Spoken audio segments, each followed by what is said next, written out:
Hey, it is your buddy, Peace and Harmony with you here today. Much love going out to all the beautiful, empowered harmonizers. We are zooming in and focusing in on a great viewer question, and that is, how do I balance out my communication with people not only who have hurt me and manipulated me, but furthermore, it just seems to reverberate into all of my life. In other words, it's becoming a major issue. It's not contained. In other words, the impact of this individual is not contained to just the relationship or the sphere of influence. It's sort of spread out and blanketed to all the rest of their life. And they feel that they're sort of on a constantly triggered basis. If you are on a constantly triggered basis after being sort of on the yo-yo, on the emotional roller coaster, where you've had upsets, you've had people who have betrayed you, people who have lied to you, and they don't think anything of it. They've put you down or manipulated you for their own ends. People who are narcissistic or psychopathic, basically that's what it is like for them. People and individuals and relationships really can be on a stepping stone sort of basis where you feel that you're a stepping stone. In other words, you're just sort of there for them to get to someplace else, or, they want to befriend you so they can get to know your best friend. Perhaps, they have more of a parasitic lifestyle like we see in the psychopath, where they're just really trying to be sort of taking from others, or just for amusement or entertainment. You're basically just a source of entertainment for them in terms of them using you, the whole cycle of the love bombing, devalue, and discard, and it's just a game to them. So for a lot of people, this is unfathomable. In other words, to use people for entertainment, to use people just for their sheer amusement is a very disheartening, or it can be very discouraging and disenchanting, heartbreaking situation. And it causes people to become triggered, and it's hard for them to moderate their communication. In other words, their communication is always in the extremes. They're wanting to, attack, or they're wanting to withdraw. They're not able to kind of balance things out, and that's usually because their internal temperature, if you will, has been like a thermostat. Somebody's switching them higher, someone's switching them lower, turning up the heat, turning down the heat, and it's for their ends. And oftentimes, people who are narcissistic or psychopath, they do this just to see their influence, just to see how people will react. It is a game to them. How can you play with people's hearts? How can you play with people's minds, their spirits? How could somebody be so cruel? So if you're asking that question, then you're staying focused on this other individual, when really you got to ask this of yourself. One thing I find with the videos and the questions is that people want to, look at pointing the finger to somebody else. This person riles me up. This person turns me on. This person depresses me, this person depletes me, this person fills me up, there's no one else like this person. So they're always sort of acting or having the perception as if everything is out of their control and it's based in this person and how this person made them feel, when really you have to look at yourself, because if you're constantly triggered and you're having a hard time sort of moderating your communication feels extreme. You're having to go to extremes just to communicate or go about your day. We see this played out in so many different ways. I've had people who have, they just don't know what this person wants to eat, so they end up filling up their kitchen with all sorts of food and drink, hoping to, enchant this person or make a good home, and this person has betrayed them. They have to go to extremes to get people back, to get them back in their life, or to get their influence and see if things will change. It can cause people to do some very erratic and extreme things. they have people going to the extremes, doing, you know, buying a new car to impress them, buying a new house to impress. You know, it just doesn't stop. People get themselves into some very tricky, trapped situations when they're trying to moderate their communication. And then you've got it swinging to the other extremes, not being able to communicate with enough vocal power, you know, being too meek. Oh, well, maybe you want to, you know, come over and we can talk about it. You know, it's just they're going to that extreme. Not being able to communicate clearly with enough air, with enough breath. You know, they can barely choke their words out, or their voice is shaking.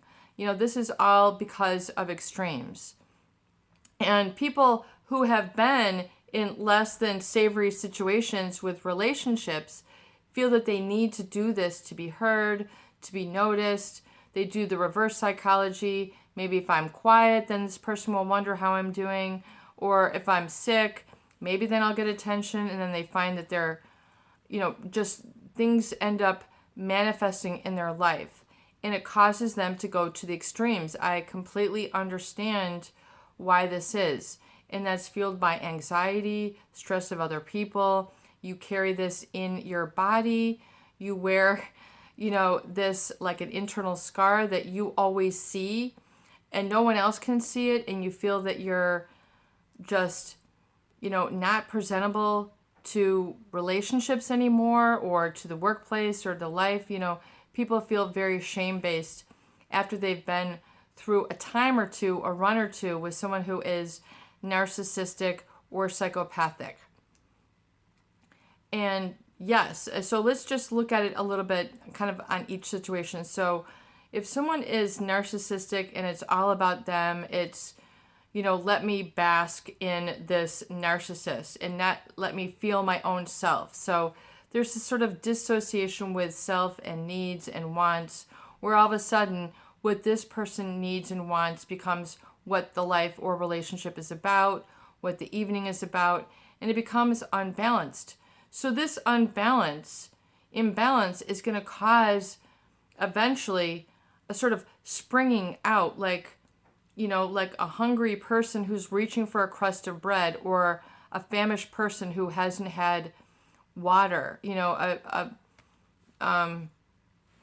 you know, someone who is just completely dehydrated, you know, they can't seem to get enough. Someone who hasn't been loved for a long time, and all of a sudden they get a hug or a kiss or a gift, or someone gives them, you know, a lollipop or an orange, and they're like, oh my God, I love you, you know, and then they just, or they have, you know, a close encounter, and then they can't just get enough. They have the extreme reaction, you know, not wanting to do anything else but be with this person, and it becomes extreme. You know, I've waited this long. I mean, we have all sorts of excuses that will bubble up and brew around, and it'll cause this extreme. And then you've got other external influences, people drinking a lot of caffeine, doing things on the Superfly, you know, with Instagram and Facebook, and they're just, you know, they're trying to figure out how to make themselves fit in better with a relationship, when it's very difficult to accept the reason why this has been a triggering or traumatizing relationship bond for you. So to calm that down, I think once again, it's important to understand the cause that's created this effect of the extreme. So, you know, and then with the narcissist, with the psychopath, you know, the psychopath oftentimes will groom the people who they are preying upon to be a specific way that's like an unmet need for this person. So if this person has an internal feeling of a deficit, you know, that they're not smart enough, then they'll put them in situations where they will then groom them and say, wow, you know, you're smart. And then this person will then feel that they are sort of on the track to trying to sort of fill that void up even more. So it's like a vacuous sort of feeling where, wow, this person acknowledges that I'm smart. And so then they're looking to get that reflection and that mirroring back from this person. So they're always then trying to either present information or do whatever it is. Yeah, or you're a good cook, and then that's all that they're hanging on to feel that that might be the only thing that they like about this person. So then you've got this extreme reaction.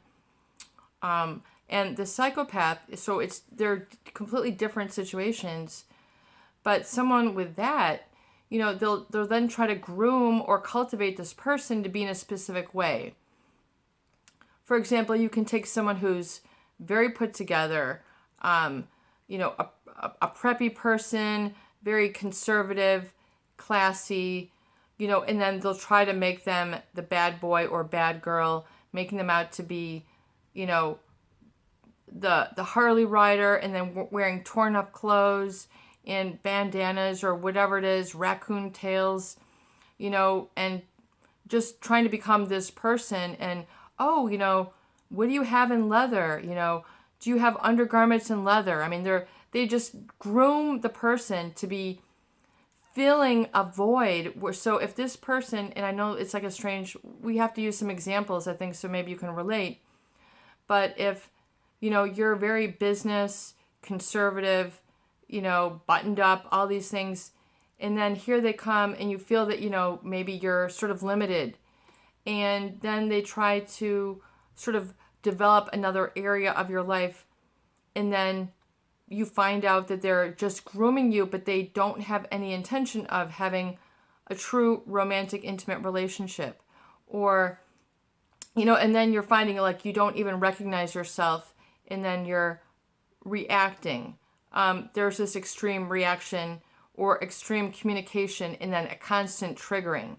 Because if you've been on a journey with someone who's psychopathic for some time, then they're going to try to get you off your track. And it can just be naturally who you are, but if you have this sort of unmet need in your subconscious, the psychopath will go for that.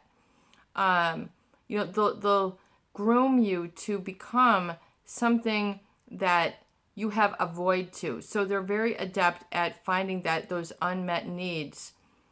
So if you don't feel like a man, all of a sudden, you'll feel like, to prove your manliness, they'll want you to fix something or repair something or pay a big bill, or that's you're such a great provider, so they'll work to that. And then the extreme, the over obligation. Well, why don't you just put the kids here? Why don't you put the dogs here?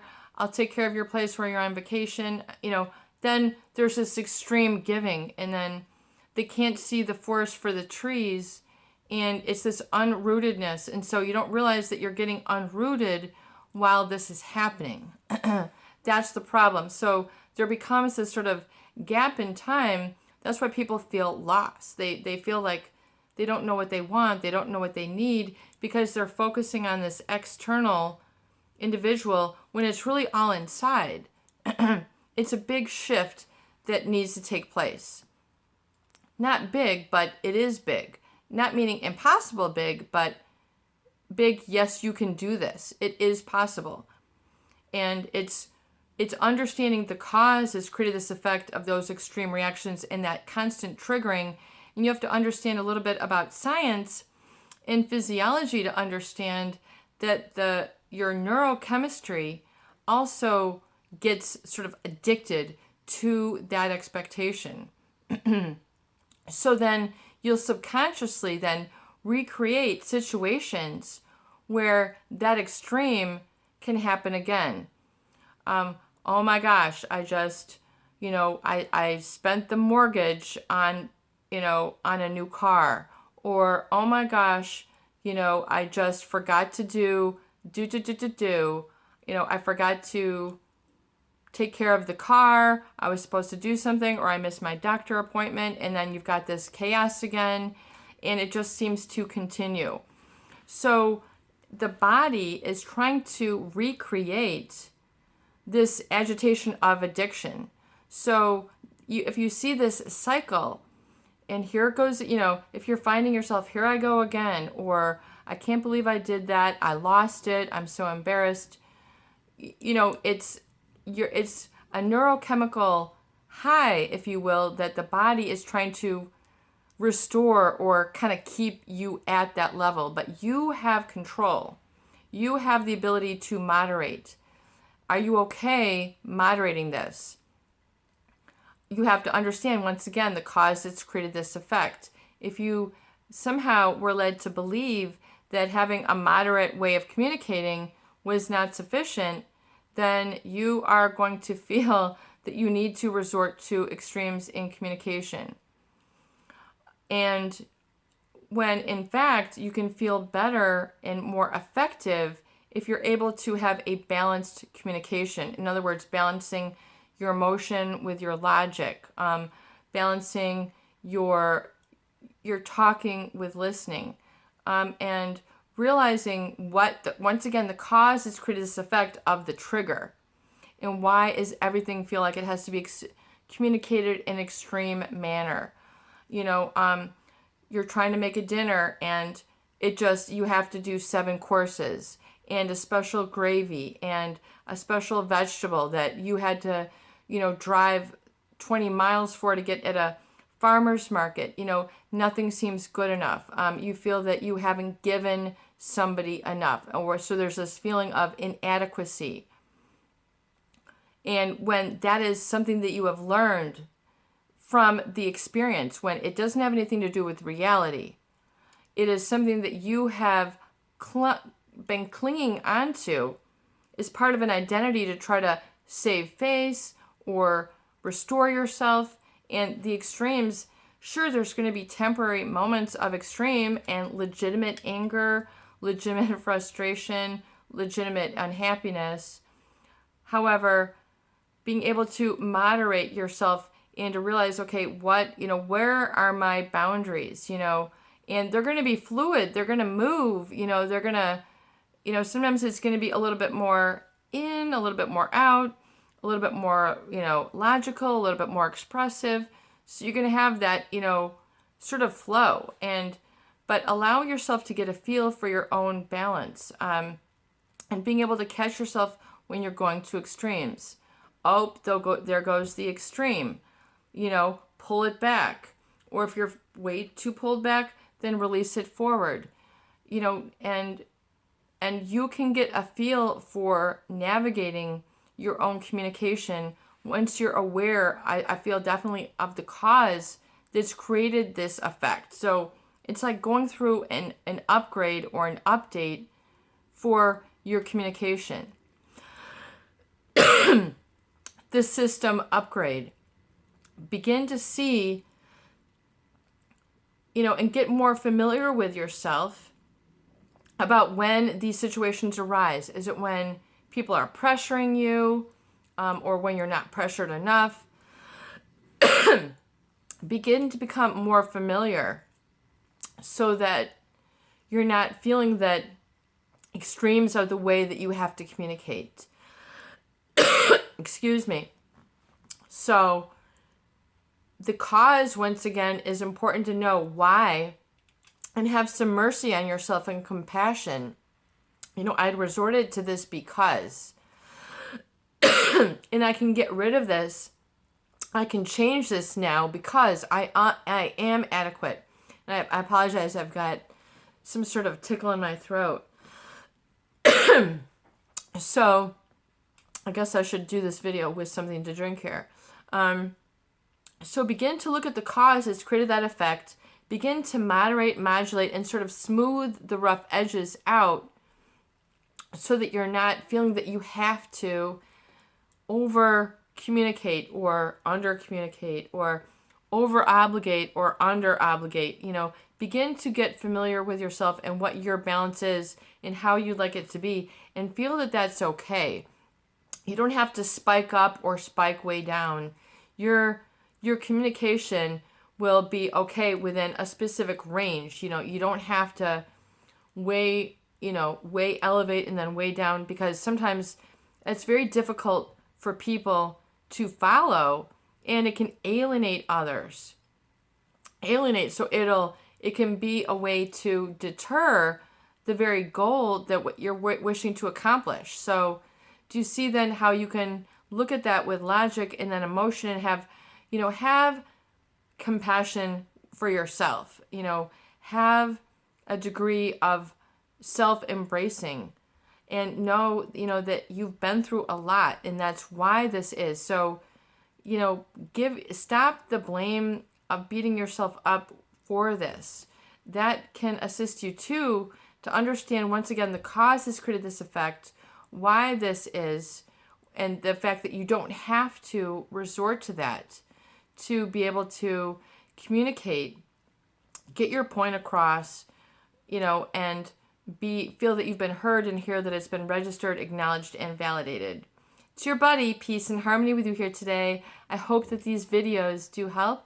Please share and please subscribe for more great tools, videos, discussion, and support. Peace out.